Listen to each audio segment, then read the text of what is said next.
In this cabinet, the emperor makes but a short stay. If the occasion arises, he gives a very short audience in it. On the arrival or departure of a prince of the Confederation who is solemnly introduced by the Grand Master of the ceremonies. Now and then this reception precedes Mass, but most frequently it follows it and occupies the moment between the end of the grand audience and the beginning of the parade. If there is no parade and the time is taken up by the presentation of deputations or of the administering of oaths, the emperor returns to the throne room and, surrounded by the grand dignitaries who have few other opportunities of performing their duties, the grand officers of the Union and of the Empire, and officers on duty. He listens to the speeches, receives addresses, and replies at length. In order to administer oaths, he often remains in the Grand Cabinet. He then keeps with him only the Grand Dignitary who gives the oaths, the Grand Chamberlain who introduces the officer or the functionary newly promoted, and the Secretary of State who reads the form and receives the register. Napoleon attached quite an exceptional importance to the oath of fidelity. He had made it one of the fundamental bases of his system. He thought that the man who freely pledged his faith held himself bound for life, and that if he broke his oath, he was deficient in honor. He believed in honor. A nation ought never to do anything contrary to honor, said he, for in that case she will be the last of all. It is better to perish. What he says of nations, he thinks of individuals. The man who is deficient in honor is the most contemptible of beings. From the top to the bottom of the government ladder, he claimed to have established the religion of the oath, not a religious oath, for prescribed forms of religious character have been banished from it, but an oath which looks to honor alone in the man who takes it. If this man fails in it, it will not be God that he has outraged. Oaths taken to God, priests absolve. It would be his own conscience that he betrayed. The emperor took the oath to the people. All those whom the emperor employs in his service, the nation, take it to the emperor, and to him they swear their fidelity unreservedly and solemn between his own hands as soon as they are promoted to any post or office where they have independent authority. This is the case with military men, from the colonel adjutant in command. It is the highest dignitaries of the empire who tender the oath and take part in the ceremony. The grand elector, the constable, the grand admiral, the arch-chancellors of the state and of the empire, the arch-treasurer, each according to his department, and the secretary of state draws up a minute of each oath administered. The taking of these oaths did not prevent treason.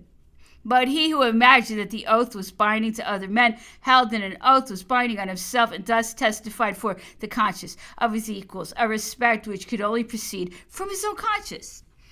However serious and grave the ceremony was in reality, there did not lack comic episodes to cheer up its monotony. On entering the cabinet of the emperor, the newly promoted ought, in advancing from the end of the room, to make 3 bows, elaborate bows, almost as if dancing, for which he had been made to take lessons from Gardel, the ballet master of the opera.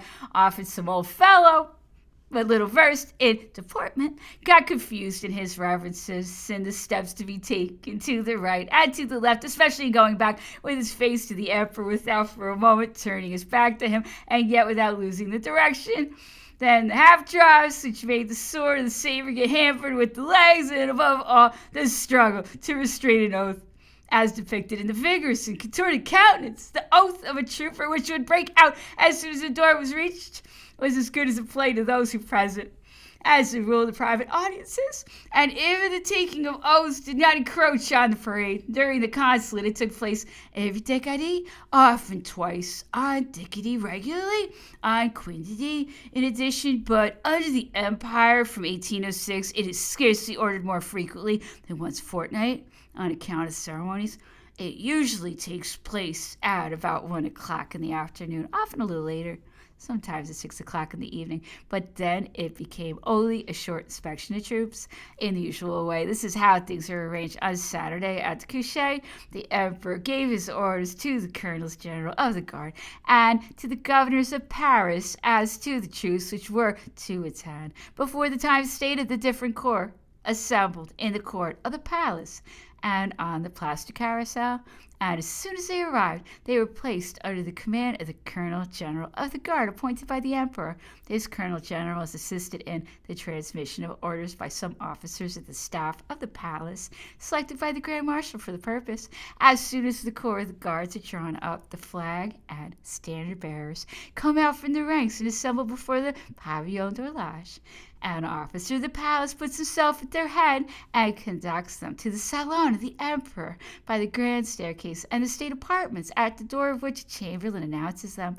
They make a trophy of the flags and standards, and in the same order return to the open air. When they march out and return to their places in their ranks, each with his escort along the line breaks out that beating of the drums in honor of the flags, that trumpet salute for the standards which are peculiar to the guards. The crowd, which is packed against the railings, carried away by the excitement of the music and trumpets, which nerves affected by the martial sound of muskets rattling at the same moment, their eyes filled with the slow and superb action of the officers saluting with their swords, all wish, as the old soldiers do, who are there, to have a personal interest in those tattered rags which float on the breeze beneath the gold eagle or the gold crown. After each parade, there is a rush of volunteers, even from the middle-class homes, those who, in the ordinary way, are ready to buy a substitute at any price to avoid service at the precise time which he has fixed, for if he makes dignitaries, princes, marshals, and his wife wait, he does not make his soldiers wait.